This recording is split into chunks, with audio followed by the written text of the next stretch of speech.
Hello everybody. Today I am going to show you how to prepare a face mask at home.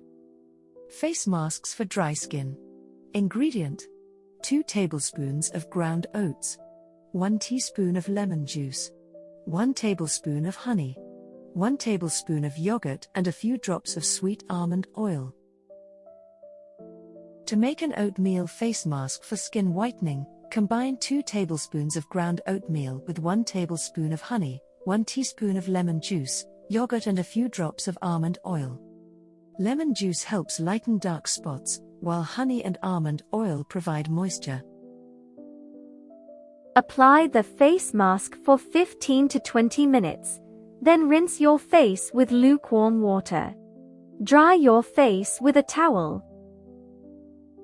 Apply your moisturizer, or you can use shea butter, coconut oil, olive oil, sweet almond oil and jojoba oil.